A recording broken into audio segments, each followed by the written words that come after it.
what were we talking with the P word last night? That it was we were looking about how it was that I can't the remember public the service name of was the a word. public trust and going on employees, service agents, and that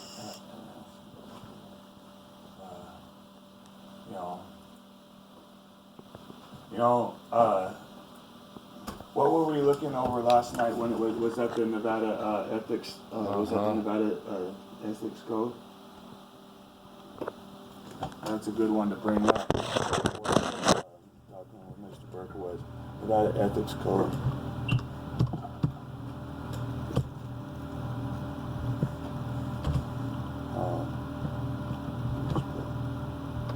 I got this thing right here in front of me, right here. I got this thing. I wrote this for one, use of county services by service agents to deprive the public of liberty and the usage of public services where a right to equal protection under the law is duty bound to be not only offered but also provided by public service agents. So while that is going to remind you, Mr. Berkowitz, that while you are claiming to have attempted to provide equal you've offered equal protection, but now there's a lack of providing it. You know what I mean? I do know what you're saying. Now, this thing says, nobody should be trying to line their pockets by serving in a public office. Assemblyman Joseph Deeney, Jr., sponsor of AB 450, at a joint hearing of the Senate Government Affairs and the Assembly Elections Committee, March 28, 1977. A public office is a public trust and shall be held for the sole benefit of the people. So when Nye County Public Service Agent Francis Hannafin attempting to get a restraining order against a member of the public to keep that member of the public from telling her that she's a cunt bitch like it's their right to do is a unlawful act by Nye County, and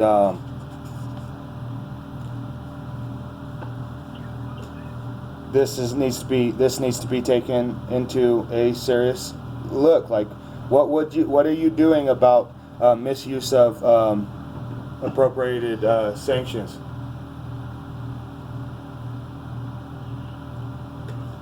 Look, Mr. Provost Guard, there's not really anything I can do to resolve your concerns. Yes, there is. Yes, there is. There's plenty you could do. What do you think I can do? Well, I know you can do things. I don't just think you can do things. Yeah, but what are those things, Mr. Provost? What are the things you think you can do, Mr. Berkowitz? I'm asking you. You're the one. No. What are the things that you think you could do in this situation if this was happening to you? I don't think there's anything that I can do in this situation. And why is that? Because I just don't think that whatever you want me to do, I'm capable of doing. Yeah, you're fully capable of doing. You're a public service agent under the United States ethics or executive branch. You have the opportunity to go and put a stop to bad guys, real bad guys, ones that are using county positions to create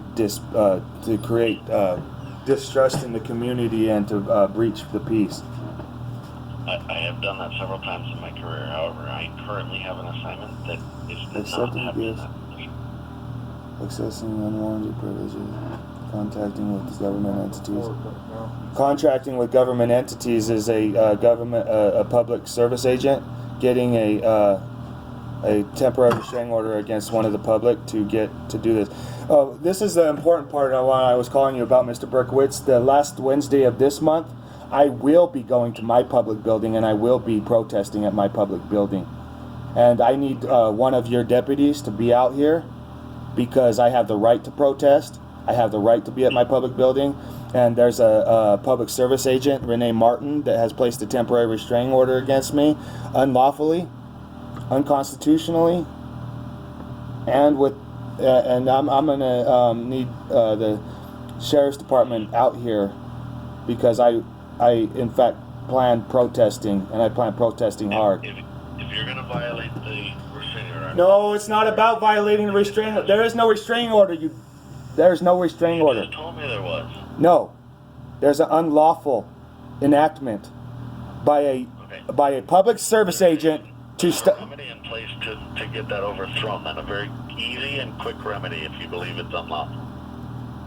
That's the appropriate way to handle that. If you believe that a judge has issued a restraining order unlawfully or inappropriately, you literally file a request for the review of the injunction on that, and it gets reversed. I want your duty-bound help. Okay, my duty-bound help is... Yep, I want your duty-bound help. I want your duty-bound help. I want your duty-bound help as a public service agent seeking, upholding the public trust. I want you to back to when I have to go, I'm gonna have to go to Tonopah on the 25th. I want you to be there. I want you to be backing me up when I walk into the public courtroom.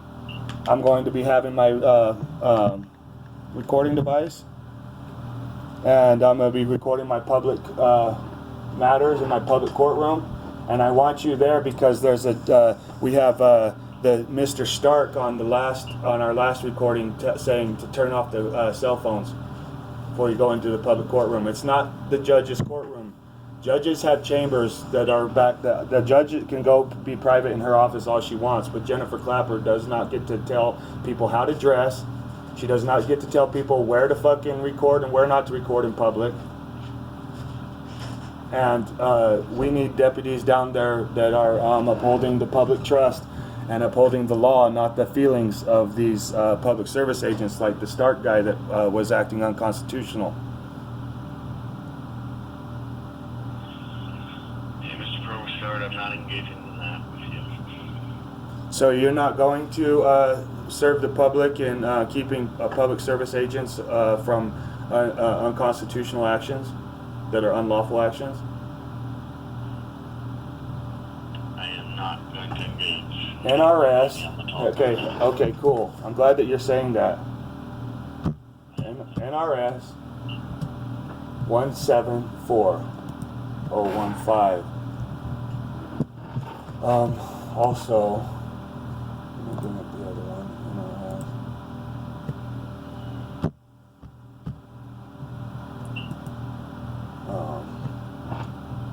NRS court open to public.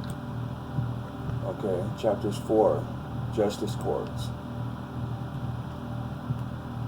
I think it's 460 something, 4360. Right here, okay. Denomination of court. Court always open. Where held? The court's held by justices of the peace, which is Jennifer Clapper, are denominated justice courts. Justice courts have no terms and must always be open. So when Mr. Stark told my family to shut their phones off, what was that, Mr. Berkowitz? That was an act called prior restraint. That was a violation of the Bain Act. A law where your deputy sought to deprive my family of our right to record in public.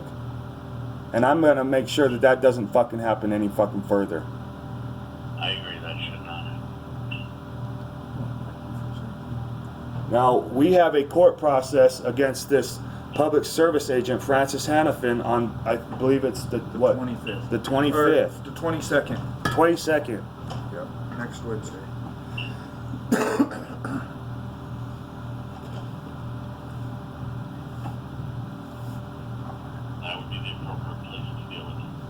Yeah, that's where we'll be recording our process.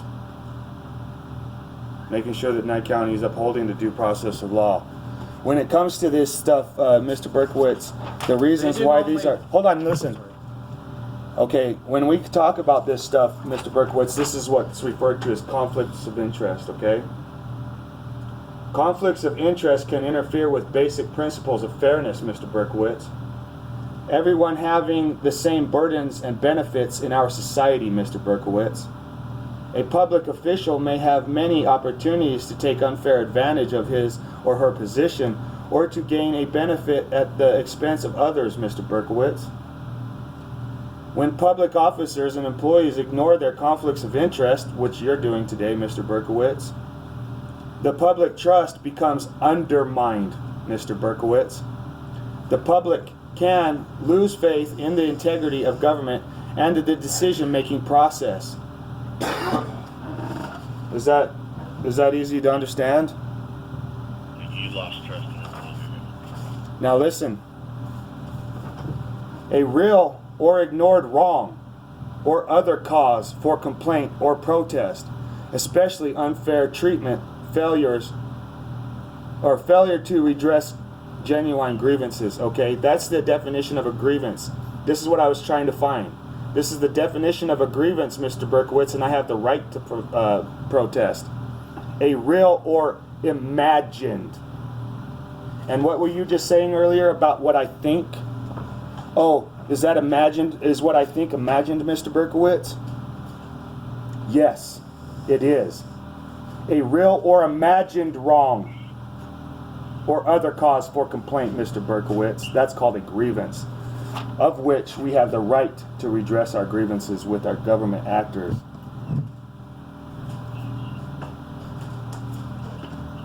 Appearance of impropriety. An appearance of impropriety arises with an interest, private, personal, or pecuniary,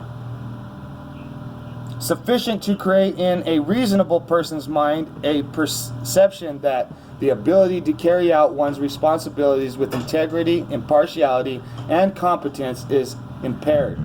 Is that what's happening to you, Mr. Berkowitz? Are you impaired? I don't believe so either, Mr. Berkowitz. I actually believe you're a good man.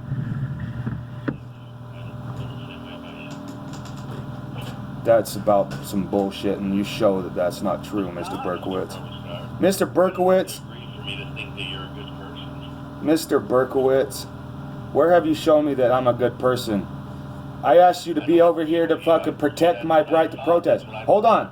I asked you personally to be over here on the last Wednesday of this month to protect my protest. Protect my right to protest is your job. Yes, it is. A protester has a right to be there at protest. A counter-protester has a right to be there.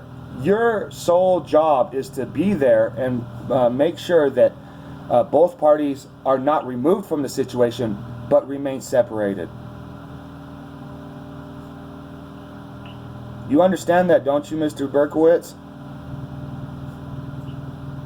I do understand your position. I don't agree with your approach, as I've told you many times. These are written law, Mr. Berkowitz. So you don't agree with the laws? I don't agree that your approach is to continually be like this when you feel aggrieved. I believe that you should abide and follow by the process that's in place to grieve those things. Now listen to me. I myself have been aggrieved by government. You're so wrong right there. You're so wrong. I address it and I resolve it. I don't keep going, keep talking, because even after I tell you you're so wrong, keep talking. That's how I know that you don't truly like me. But now listen. The law and laws are written so that you don't get to enforce your opinions on me, Mr. Berkowitz. I'm not enforcing anything. Yes, you are. You're attempting to try to tell me that you are not going to be down here on the last Wednesday of every month, which every American has a right to go down there. And you're... I'm not forcing anything on you at all. No. I'm simply telling you that I'm going to exercise my constitutional rights to do whatever I want. No, but the only problem is you're not one of the people. You're an agent. You are the one that went down and swore to agree to all your terms, Mr. Berkowitz. You are the agent. You are not David Berkowitz. You are public service agent David Berkowitz at all times, even after you retire, sir.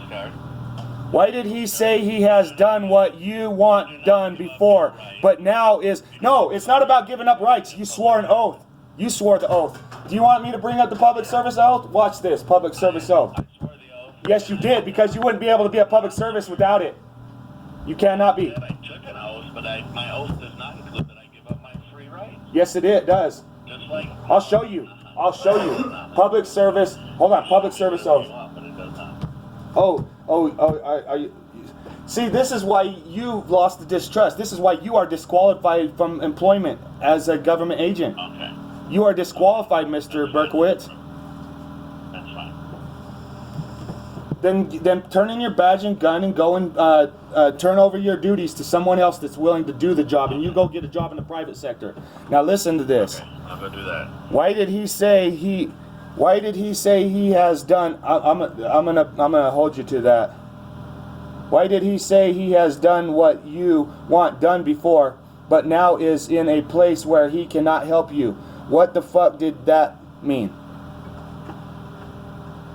What? You said that yourself, sir. Yeah, you said you would help. You've done what he wants done in the past, but you're now in a position to where you cannot do what he's asking you to do. What the fuck does that mean? That means my assignment is different than it used to be in the past. I'm no longer assigned in that role in the agency. Check this out, Mr. Berkowitz. A school official includes a teacher, school principal, resident, counselor, chancellor, board member, trustee, registrar, counselor, admissions officer, attorney, accountant, human resource professional, information systems specialist, and support or clerical personnel. Okay, so that's what a school official is. If you work for a public school, you are a state employee regardless of the state. Is the State Department part of the bureaucracy? The cabinet departments, our largest administrative units in the federal bureaucracy, have responsibility for broad areas of government operations such as foreign policy, Department of State and Law Enforcement, Department of Justice, Department of Education. These are all state departments under the federal executive branch. I'm well aware who the State Department The state's Department of Justice, DOJ, also known as the Justice Department, is a federal executive department like all other state departments of the United States government tasked with the enforcement of federal law and administrative justice. What was that? You cut me off. What was that? You eloquent. I didn't cut you off. Yes, you did. I was fucking talking, dude. And you fucking started talking over me, dumbass. Oh, well, at least you know how it feels. Fuck you. No, I'd rather not. Fuck you and your feelings, Mr. Berkowitz. Sir, listen. I'm not talking and swearing to you. Shut the fuck up. You can't talk and swear to me. That's a violation of your fucking duty and policy. No, actually, it's a constitutional right that I possess. Nah. I don't give that up. Wrong, Mr. Berkowitz. Is there anything else I can do for you, sir? Before Yes, there is something you can do for me. You can continue to not cut me off while I'm describing to you what an executive branch department is. Sir, I am not going to sit here and have you lecture me. I don't have to. This isn't a lecture. This isn't a lecture, Mr. Berkowitz, and you need to quit telling me what it is. You start swearing at me and telling me that you're going to teach Your feelings. Your feelings. Is this based on your feelings, Mr. Berkowitz, or that of a specific law? No, it's based on your feelings. No, your feelings. You said I sweared at you. What word was a swear? What word was a swear, Mr. Berkowitz, that I used? Well, several of your words are swear. Is that based on your opinion of what a swear word is? No, actually. What is it based on then? Clearly defined law. In my eyes and the What clearly defined law? In my eyes and the public's eyes, it's a grievance. No. Then file your grievance. Your grievance doesn't involve calling and rambling. That doesn't accomplish anything. I've told you that before. Dude. It doesn't accomplish anything. Calling and rambling to me does not accomplish anything. No, this isn't a calling and rambling. This is a redressal of a grievance. I'm seeking federal. I'm seeking trust, Mr. Berkowitz. Okay, but you've already clearly identified that you do not trust me and that I've lost your trust. And That's so because you're a this crooked-ass crook. conversation Is not going to establish anything. Oh, it's establishing a lot of fucking shit. Believe you me. Well, file your grievances like you want. If you show up and violate the PPO like I told you earlier, then you will have to deal with the criminal process. Show up where, Mr. Berkowitz? Show up where? I'm not going to show up there. Wherever you said you're going to show up to protest your TPO. Okay. So I would suggest you take the remedies that you know that are available to you. and go do the things that you need to do. Dude, this conversation is helping me out so fucking bad, dude. Okay, well, I'm glad I'm helping you out. It's all coming to light, Berkowitz. Alright, well, I'm glad it's coming to light. If you need anything, let me know. Otherwise, have a great day. We're not done with this conversation. We actually are. Have a good day. He hung up, everybody. There it is. Okay, now to put these on the fucking internet.